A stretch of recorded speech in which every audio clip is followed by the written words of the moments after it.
নমস্কার বন্ধুরা, তুলিমিতাস kitchen lifestyle and ব্লগে আপনাদের স্বাগত।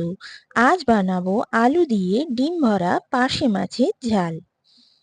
এর জন্য লাগবে আলু, যা ভালো করে ধুয়ে কেটে নিয়েছি লম্বা লম্বা করে, টমেটো, কাঁচা লঙ্কা, ধনেপাতা, সর্ষে, টমেটো ও কাঁচা লঙ্কা মিক্সিতে দিয়ে ভালো করে পেস্ট করে নিয়েছি।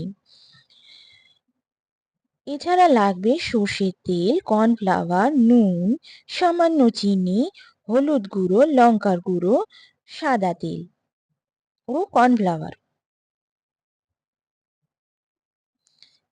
এছাড়া লাগছে পার্শে মাছ।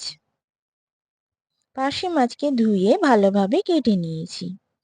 পার্শে মাছের মধ্যে নুন, হলুদ ও কর্নফ্লাওয়ার দিয়ে ভালো করে মেখে নিতে হবে। এরপর গ্যাস অন করে তাতে কড়াই বসিয়ে কড়াইটা ভালোভাবে গরম করে নেব।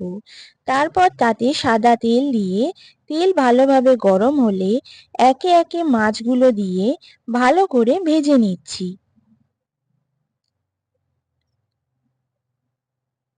সব মাছ আমাদের ভাজা হয়ে গেছে। অন্য পাত্রে মাছগুলো তুলে নিয়েছি।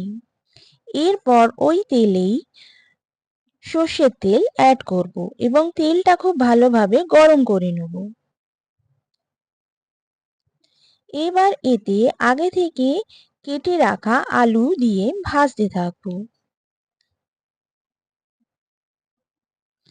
আলু ভালোভাবে ভাজা হয়ে এলে তাতে টমেটো দেব। আলু এবং টমেটো খুব ভালোভাবে ভেজে নিচ্ছি।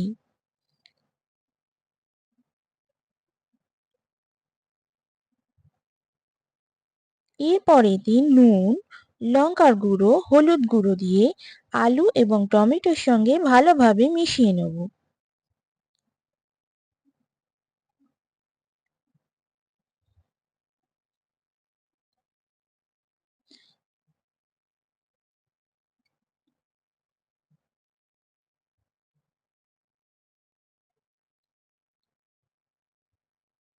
এবার এতে সর্ষে, টমেটো ও কাঁচা লঙ্কার পেস্টটা দিয়ে দেবো। ওই পেস্টের মধ্যে সামান্য নুন দিয়ে নিয়েছিলাম। এইবার ভালোভাবে মিশিয়ে নিয়ে তাতে জল দেব এবং কাঁচা লঙ্কা অ্যাড করে ঝোলটাকে ফুটতে দেবো যতক্ষণ না আলু সেদ্ধ হয়ে আসছে। এবার এতে আস্তে আস্তে মাছগুলো দিয়ে দেবো এবং ভালোভাবে ফুটতে দেবো।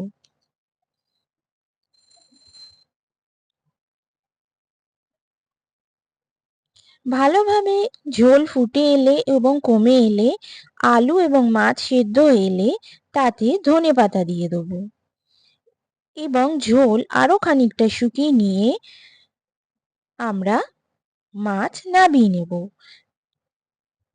আমাদের আলু দিয়ে ডিম ভরা পার্শে মাছের ঝাল রেডি। গরম গরম ভাতের সঙ্গে আমরা পরিবেশন করব।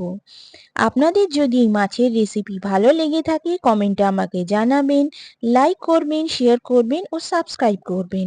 পাশে থাকা বেল আইকনটা প্রেস করে দেবেন নতুন রান্নার নোটিফিকেশনের জন্য। নমস্কার বন্ধুরা, আজ তাহলে আসি।